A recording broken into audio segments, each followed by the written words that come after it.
한국의 도시 시스템은 충격적이고 위험합니다. 토론토가 지금 발칵 뒤집혔습니다. 도시공학연구소의 한 연구원이 발표한 충격적인 보고서 때문인데요.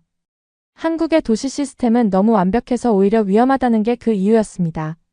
처음 이 보고서를 접한 전문가들은 과대 포장된 허구라며 한국의 시스템을 강하게 비판했습니다. 하지만 아무도 예상하지 못했던 충격적인 반전이 벌어졌습니다. 불과 6개월 만에 이 보고서를 비난했던 전문가들이 모두 입장을 바꾼 건데요. 심지어 북미에서 가장 보수적이기로 유명한 캐나다 도시계획위원회마저 우리가 100년 동안 잘못 생각했다며 충격 고백을 하기에 이르렀습니다. 그렇다면 도대체 한국의 어떤 도시 시스템이기에 북미 최고의 전문가들을 이렇게 충격에 빠뜨렸던 걸까요? 그 답은 우연히 남자친구를 만나러 한국에 왔다가 모든 것을 뒤바꿔 놓은 한 여성의 충격적인 경험 속에 있었습니다. 안녕하세요. 저는 캐나다 토론토 도시공학연구소에서 선임연구원으로 근무하고 있는 레이첼 앤더슨이에요. 26살의 평범한 캐나다 여성이지만 한국에서의 특별한 경험 덕분에 제 인생이 완전히 달라졌어요. 제가 전혀 예상하지 못했던 사랑과 전문가로서의 놀라운 발견, 그리고 새로운 가능성까지 이 모든 이야기를 나누고 싶어서 이렇게 글을 쓰게 됐어요. 모든 것은 3년 전 캐나다 토론토에서 시작됐어요. 당시 저는 박사과정을 마치고 도시공학연구소에 갓 취직했을 때였죠. 연구소 근처에는 제가 단골로 다니던 작은 카페가 있었어요. 바쁜 연구 생활 중에 잠깐의 휴식을 위해 들르곤 했던 그곳에서 저는 운명처럼 재현을 만났어요. 지금의 제 남자친구죠. 재현은 한국에서 건축학과를 졸업하고 새로운 경험을 위해 캐나다로 워킹홀리데이를 왔다고 했어요. 우연히 제가 도시 설계 관련 논문을 읽고 있을 때 재현이 관심을 보였던 게 우리의 첫 대화의 시작이었죠. 건축을 전공한 그의 시각은 제게 새로웠어요. 도시공학자인 제가 도시를 거시적인 관점에서 바라본다면 재현은 미시적인 관점에서 건물과 공간이 사람들의 삶에 미치는 영향을 이야기했거든요. 특히 한국의 건축과 도시 설계에 대한 이야기는 정말 흥미로웠어요. 좁은 국토에서 효율적으로 공간을 활용하는 방식, 첨단 기술을 활용한 스마트 빌딩 시스템, 대중교통과 건물을 연계한 복합 환승센터 등. 재현의 이야기 속 한국은 마치 미래 도시 같았어요. 사실 처음에는 그의 이야기가 조금 과장된 것처럼 느껴지기도 했죠. 하지만 그의 설명은 너무나 구체적이고 전문적이어서 점점 더 관심이 생겼어요. 매일 같이 만나다시피 하면서 우리는 자연스럽게 가까워졌어요. 서로의 전공 분야가 달랐지만 오히려 그 덕분에 더 풍부한 대화를 나눌 수 있었죠. 재현은 제게 한국의 독특한 건축 문화를 설명해 주었고 저는 그에게 캐나다의 도시계획에 대해 이야기해 주었어요. 우리는 종종 이상적인 도시에 대해 밤새도록 이야기를 나누곤 했죠. 1년간의 워킹홀리데이가 끝나갈 무렵 우리는 서로에 대한 마음을 확인했어요. 하지만 현실은 냉정했죠. 재현은 한국의 건축사무소로 돌아가야 했고 저는 이제 막 시작한 연구소에서의 경력을 포기할 수 없었어요. 몇 날 며칠을 고민한 끝에 우리는 1년간 장거리 연애를 해보기로 했어요. 매일 밤 화상통화로 서로의 하루를 공유하면서 재현은 계속해서 한국의 이야기를 들려줬어요. 그가 일하는 건축사무소에서 진행하는 프로젝트들, 한국의 발전된 도시 인프라, 그리고 사계절이 뚜렷한 한국의 날씨에 맞춘 다양한 도시 시스템까지. 특히 도시공학 전문가인 제가 흥미로워할 만한 이야기들이 정말 많았죠. 그러던 어느 날 연구소에서 희소식을 들었어요. 아시아 스마트시티 사례 연구 프로젝트를 시작한다는 거였죠. 마치 운명이 우리를 돕는 것 같았어요. 한국과 일본, 중국 등 아시아 여러 국가를 대상으로 자료를 수집하고 업무를 분담하였는데 너무나도 아쉽게도 제가 한국을 담당하지 못했어요. 그때의 아쉬움은 정말이지 표현할 방법이 없네요. 그래서 업무차 방문을 할 수는 없지만 남자친구를 만나러 한국에 가기로 결심을 했어요. 오래 떨어져 있으니 너무 많이 보고 싶더라고요. 한국행 비행기를 타기 전 저는 한국의 겨울을 전혀 심각하게 생각하지 않았어요. 오히려 조금 얕봤다고 할 수 있죠. 토론토의 겨울은 정말 혹독하거든요. 영하 20도까지 내려가는 것은 보통이고 때로는 영하 30도를 넘나드는 날씨에 폭설까지 동반되죠. 반면 서울은 영하 10도 정도가 최저기온이라고 들었어요. 그래서 캐나다보다는 훨씬 수월하겠지라고 생각했죠. 하지만 이건 제 큰 오산이었어요. 인천공항에 도착했을 때는 12월 초였어요. 공항에서 나오자마자 느낀 건 생각보다 훨씬 차가운 바람이었어요. 캐나다의 건조한 추위와는 전혀 달랐죠. 습도가 높아서 체감온도가 실제 기온보다 훨씬 낮게 느껴졌어요. 게다가 한국의 겨울바람은 정말 매서웠어요. 재현이 칼바람이라고 표현했는데 그 말이 이렇게 정확할 줄은 몰랐죠. 하지만 이런 추위는 제가 한국에서 경험하게 될 놀라운 도시 시스템을 발견하는 시작점에 불과했어요. 공항에서 서울 시내로 향하는 리무진 버스에 탑승했을 때부터 저는 작은 충격을 받기 시작했어요. 버스 좌석이 따뜻했거든요. 알고 보니 좌석에 열선이 설치되어 있었더라고요. 캐나다에서는 상상도 못했던 서비스였죠. 지하철로 갈아타기 위해 버스에서 내렸을 때도 놀라움의 연속이었어요. 지하철역으로 가는 길에 있는 버스 정류장에는 바람을 막아주는 투명한 벽이 설치되어 있었고 거기에도 역시 열선이 들어간 의자가 있었어요. 한겨울에도 시민들이 추위에 떨지 않고 대중교통을 기다릴 수 있도록 세심하게 배려한 흔적이 곳곳에서 보였죠. 이렇게 시작된 제 한국 생활은 도시공학 전문가로서는 물론 한 사람의 시민으로서도 끊임없는 발견과 놀라움의 연속이었어요. 거리 곳곳에서 만나는 작은 배려들, 그리고 눈에 보이지 않는 곳에서 작동하는 첨단 시스템들까지. 특히 며칠 뒤 첫눈이 내렸을 때 저는 제 눈을 의심할 수밖에 없는 광경을 목격하게 됐죠. 그건 바로 도로가 전혀 얼지 않는다는 사실이었어요. 이건 제가 한국에서 경험하게 될 수많은 놀라운 발견들의 시작에 불과했답니다. 한국에 도착한 그날 저녁 재현이 제가 묵고 있는 서울역 근처 호텔로 마중을 나왔어요. 1년 만에 보는 재현의 모습은 카페에서 처음 만났을 때처럼 설렜어요. 하지만 이번에는 그가 바리스타 앞치마 대신 깔끔한 정장 차림이었죠. 건축사무소에서 일하는 그의 모습이 너무나 자연스러워 보였어요. 호텔 로비에서 재현을 보자마자 제가 경험한 신기한 것들에 대해 이야기하기 시작했어요. 버스 좌석의 열선, 바람을 막아주는 투명한 벽이 있는 버스 정류장, 그리고 추운 날씨에도 도시가 멈추지 않고 움직이는 모습까지. 재현은 웃으면서 이건 시작일 뿐이라고 했어요. 한국의 겨울을 제대로 보여주겠다며 저를 남산으로 데려갔죠. 남산으로 오르는 그때에도 바람이 꽤나 차가웠어요. 재현과 함께 남산으로 가는 길에 신기한 걸 발견했어요. 경사진 도로에 눈이 내렸는데도 전혀 얼지 않는 거예요. 재현이 설명해 주길 차량 사고를 예방하기 위해 주요 도로에 열선이 설치되어 있다고 하더라고요. 특히 경사가 심한 도로나 그늘져서 잘 얼어붙는 구간에 중점적으로 설치되어 있다고 했어요. 캐나다 같았으면 이런 날 경사진 도로는 통제하거나 제설 작업을 계속해야 했을 텐데 서울은 이렇게 스마트한 방식으로 해결하고 있다는 게 인상적이었어요. 정상에 도착해서 야경을 보며 재현이 설명해준 이야기가 아직도 기억에 남아요. 서울은 좁은 국토와 높은 인구 밀도 때문에 수직적인 발전을 할 수밖에 없었고 그래서 더욱 효율적이고 스마트한 도시 시스템이 필요했다는 거예요. 그의 설명을 들으며 바라본 서울의 야경은 마치 살아 숨쉬는 생명체 같았어요. 내려오는 길에 우연히 길거리 포장마차를 발견했어요. 재현이 어묵을 사주며 한국의 겨울 길거리 음식이라고 소개해줬죠. 따뜻한 국물이 체온을 높여주는 느낌이 너무 좋았어요. 특히 놀라웠던 건 영하의 날씨에도 사람들이 길거리에서 편하게 음식을 즐길 수 있다는 거였어요. 포장마차 주변 인도도 따뜻하게 데워져 있어서 서서 먹기에도 전혀 춥지 않았거든요. 그로부터 며칠 뒤 서울에 첫눈이 내렸어요. 아침에 일어나 창문을 열었을 때 하얀 눈이 내리는 모습에 저절로 미소가 지어졌죠. 하지만 곧 걱정이 됐어요. 캐나다에서는 이런 날이면 도시가 마비되곤 했거든요.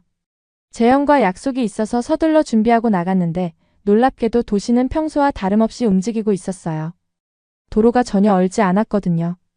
버스도 지하철도 정시에 다니고 있었고 사람들은 평소처럼 발걸음을 재촉하고 있었어요. 재현을 만나자마자 이 신기한 광경에 대해 물어봤죠. 그가 설명해 주길 도로 밑에 열선이 깔려 있어서 눈이 닿자마자 녹는다고 했어요. 도시공학을 전공한 제게는 정말 놀라운 시스템이었어요. 그 후로도 우리의 데이트는 계속됐어요. 서울숲에서 산책을 하다가 갑자기 내리기 시작한 눈을 피해 근처 카페로 들어갔을 때였죠. 창밖으로 눈이 내리는 모습을 바라보며 따뜻한 아메리카노를 마시고 있는데 문득 이런 생각이 들었어요. 캐나다에서는 이런 날이면 모든 게 멈춰버리는데 서울은 전혀 그렇지 않다는 거예요. 재현은 제가 도시공학을 전공했다는 걸 알기에 데이트 중간중간 전문가의 시선으로 바라볼 만한 것들을 더 자세히 설명해줬어요. 도로의 열선 시스템은 단순히 도로의 결빙을 막는 것을 넘어서 제설 비용 절감, 교통사고 예방, 도로 수명 연장까지 다양한 효과가 있다고 하더라고요. 게다가 이런 시스템이 버스 정류장의 의자, 지하철역의 계단, 아파트 단지의 보도까지 곳곳에 적용되어 있다는 사실이 놀라웠어요. 어느 날은 재현의 회사가 있는 강남으로 데이트를 갔어요. 고층 빌딩들이 질비한 거리를 걷다가 지하철을 타려고 역으로 향했죠. 그때가 바로 제 인생에서 가장 잊을 수 없는 순간 중 하나가 됐어요. 지하철역에서 일어난 작은 해프닝이 한국의 도시 시스템을 완전히 다른 시각으로 보게 만들어줬거든요.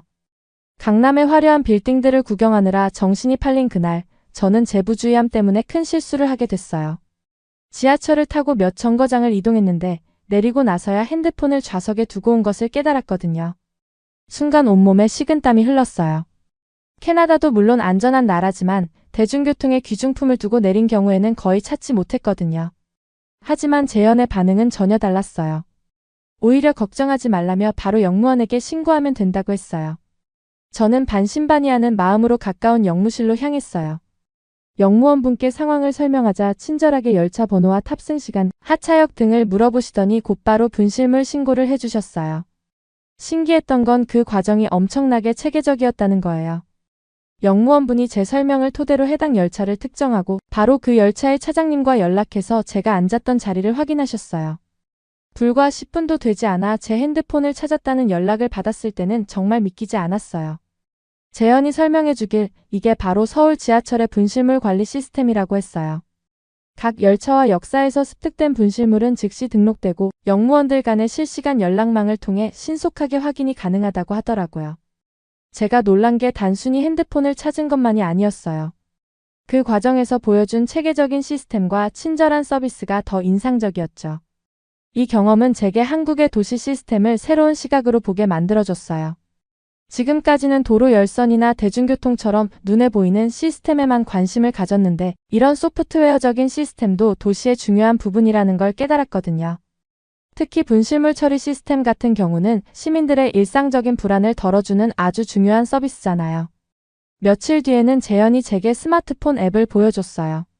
서울 전역의 지하철, 버스, 택시 등에서 발생하는 분실물을 통합적으로 관리하고 검색할 수 있는 시스템이더라고요.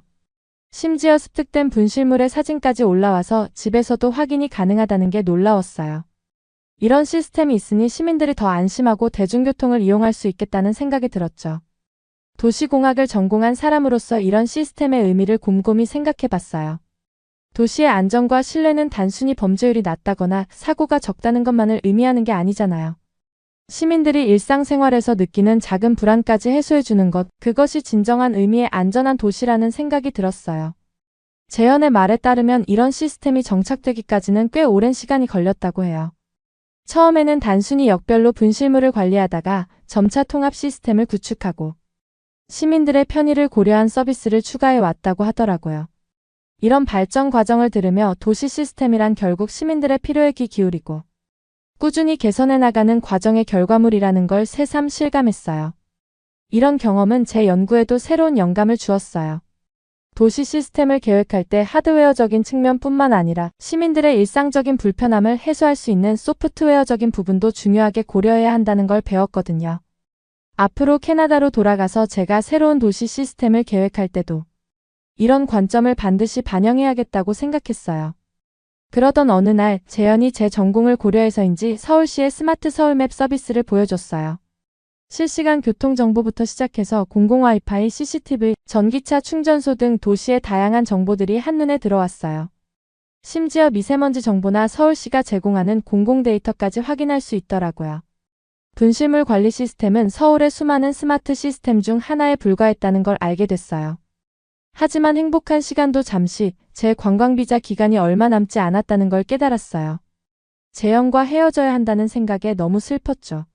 하지만 재현이 제게 약속했어요. 여름에 다시 한국에 오면 더 놀라운 도시 시스템들을 보여주겠다고요. 특히 한국의 여름철 도시관리 시스템은 겨울과는 또 다른 매력이 있다면서 꼭 다시 와달라고 했어요. 아쉬운 마음을 달래며 캐나다로 돌아가는 비행기에 올랐지만 이미 제 마음은 다음 여름을 기다리고 있었어요. 캐나다로 돌아온 뒤에도 재현과는 매일 영상통화를 했어요. 토론토의 거리는 아직 쌀쌀했지만 서울은 벌써 봄이 시작되었다고 하더라고요. 매일 밤 재현이 보내주는 서울의 모습을 보며 다음 만남을 기다렸죠. 특히 여름이 다가오면서 재현이 들려주는 이야기는 저를 더욱 설레게 만들었어요. 영상통화 중에 재현이 보내준 동영상을 보고 깜짝 놀랐어요. 한낮에 뜨거운 도로에서 물이 뿌려지고 있었거든요. 처음에는 누군가가 길거리 청소를 하는 줄 알았는데 알고 보니 이게 서울의 도로살수 시스템이었어요. 도로 표면에 물을 뿌려서 도시의 온도를 낮추는 시스템이라고 했어요. 더운 여름철에 도시의 열기를 식혀주는 스마트한 방법이라며 재현이 자랑스럽게 설명해 주더라고요. 재현의 설명을 들을수록 한국의 여름이 더 궁금해졌어요. 도로살수 시스템뿐만 아니라 도시 곳곳에 설치된 미세한계 분무시설, 지하철과 버스 정류장의 냉방 시스템까지. 모든 게 신기했어요. 특히 지하철에서 나오는 지하수를 재활용해서 도로살수에 사용한다는 이야기를 들었을 때는 정말 감탄했어요. 도시공학을 전공한 제 눈에도 이런 자원순환 시스템은 정말 인상적이었거든요.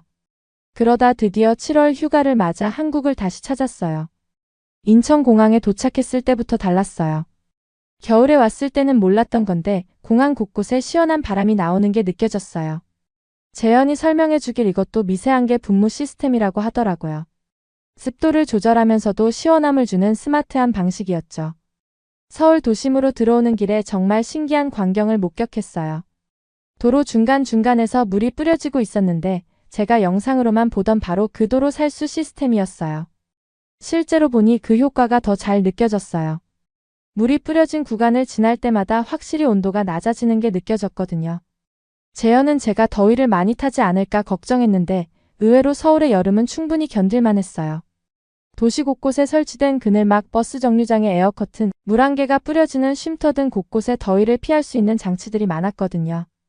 캐나다의 여름은 덥지 않아서 이런 시설들이 필요 없었는데 한국은 더운 날씨를 똑똑하게 이겨내고 있다는 생각이 들었어요. 특히 인상 깊었던 건 청계천이었어요.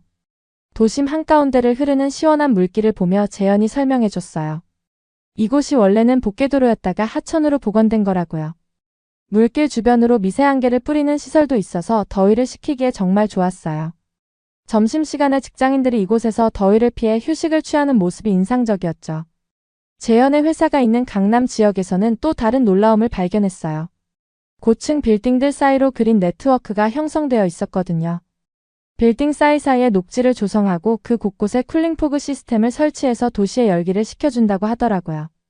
심지어 빌딩의 냉방 시스템도 도시의 온도 관리와 연계되어 있다는 설명을 들으니 더욱 놀라웠어요. 지하철을 타고 이동할 때도 새로운 발견이 있었어요. 지하철 환기구에서 나오는 더운 바람을 재활용해서 에너지를 절약하는 시스템이 있다고 하더라고요. 재현이 자랑스럽게 설명하길 이런 시스템들이 모여서 도시의 에너지 효율을 높이고 있다고 했어요. 해가 저물어갈 무렵 우리는 한강공원으로 향했어요. 더운 날씨에도 수많은 시민들이 저녁 운동을 즐기고 있었죠. 한강변에 설치된 쿨링포그를 맞으며 재현이 재미있는 이야기를 들려줬어요. 서울의 여름철 도시 시스템이 이토록 발달하게 된 데에는 특별한 이유가 있다면서 내일은 정말 특별한 곳을 보여주겠다고 했어요. 다음 날 재현은 저를 서울시청으로 데려갔어요. 처음에는 왜 이곳에 왔는지 이해하지 못했는데 재현이 설명을 시작하자 이해가 됐어요. 서울의 스마트 도시 시스템이 발달하게 된 배경에는 1988년 올림픽이 있었다고 해요. 더운 여름에 올림픽을 치르면서 도시의 온도를 낮추는 것이 중요한 과제였고 그때부터 시작된 노력이 지금의 시스템으로 발전했다는 거예요. 시청 내부에 있는 서울의 도시 발전사를 보여주는 전시를 보면서 저는 깊은 감동을 받았어요. 좁은 국토와 높은 인구 밀도라는 제약을 극복하기 위해 끊임없이 혁신을 거듭해온 모습이 인상적이었거든요. 특히 도시 문제를 해결하는 방식이 단순히 기술적인 접근이 아니라 시민들의 실제 필요를 고려한 섬세한 해결책이라는 점이 마음에 와닿았어요. 재현은 제게 서울이 이렇게 발전하게 된 것은 시민들의 적극적인 참여 덕분이라고 설명해줬어요. 스마트 서울맵 같은 시스템도 시민들의 피드백을 받아가며 계속 발전했다고 하더라고요. 도시가 시민들과 함께 호흡하며 성장한다는 개념이 정말 인상적이었어요. 도시공학을 전공하고 다양한 도시를 연구해온 제게도 서울은 특별한 도시였어요. 겨울에는 도로 열선으로 시민들의 안전을 지키고 여름에는 도로 살수 시스템으로 도시의 온도를 낮추고 분실물 관리 시스템으로 시민들의 불안을 덜어주는 등 모든 시스템이 사람을 중심으로 설계되어 있다는 점이 놀라웠어요. 서울시청을 나와 우리는 근처 카페로 향했어요. 그곳에서 재현이 제게 뜻밖의 제안을 했어요. 자신이 일하는 건축사무소에서 토론토 지사를 새로 설립한다는 거예요. 그러면서 저에게 물었어요. 우리가 서울에 이런 시스템들을 토론토에도 적용해 볼 수 있지 않겠냐고요. 순간 가슴이 뛰었어요. 제가 꿈꿔왔던 게 바로 이런 거였거든요. 지금 생각해보면 제가 한국의 도시 시스템에 매료된 것은 단순히 기술적인 측면 때문만은 아니었던 것 같아요. 그 속에 담긴 따뜻한 배려와 세심한 고민이 제 마음을 움직였던 거예요. 도로가 얼지 않게 하는 것, 더위를 식혀주는 것, 잃어버린 물건을 찾아주는 것. 이 모든 것들이 결국은 사람을 위한 것이었죠. 그렇게 저는 다시 캐나다로 돌아왔어요. 하지만 이제는 혼자가 아니었죠. 재현도 토론토 지사 설립 프로젝트를 맡아 저와 함께 오게 됐거든요. 지금 우리는 서울의 스마트 도시 시스템을 연구하고 이를 토론토에 맞게 적용하는 프로젝트를 함께 진행하고 있어요. 물론 모든 시스템을 그대로 가져올 순 없지만 그 근본에 있는 사람을 위한 도시라는 철학만큼은 반드시 실현하고 싶었거든요. 한국의 도시 시스템에서 배운 가장 큰 교훈은 도시가 시민들과 함께 숨쉬며 성장한다는 거였어요. 시민들의 작은 불편함까지 챙기고 그들의 의견을 반영해 계속해서 발전해 나가는 모습이 정말 인상적이었죠. 지금 우리가 진행하고 있는 토론토 프로젝트에도 이런 철학을 녹여내고 있어요. 사랑하는 사람을 만나러 갔다가 도시공학 전문가로서 이렇게 큰 깨달음을 얻게 될 줄은 몰랐어요. 한국의 도시 시스템은 제게 단순한 기술 이상의 의미를 가져다 줬어요. 그것은 바로 도시가 어떻게 시민들의 삶을 더 나은 방향으로 변화시킬 수 있는지를 보여주는 살아있는 증거였죠. 지금은 이런 경험을 바탕으로 제가 사랑하는 도시, 토론토를 더 나은 곳으로 만들어가고 있어요. 그리고 이 특별한 여정을 재현과 함께 걸어가고 있다는 사실이 저를 매일 설레게 만들어요. 사연을 재밌게 들으셨다면 구독과 알림 설정 부탁드립니다. 여러분의 구독과 알림 설정은 영상 제작에 큰 힘이 됩니다. 지금까지 외국인의 시선에서 한국의 감동에 빠진 이야기를 전해드리는 감동 다이브였습니다. 좋은 하루 보내세요. 감사합니다.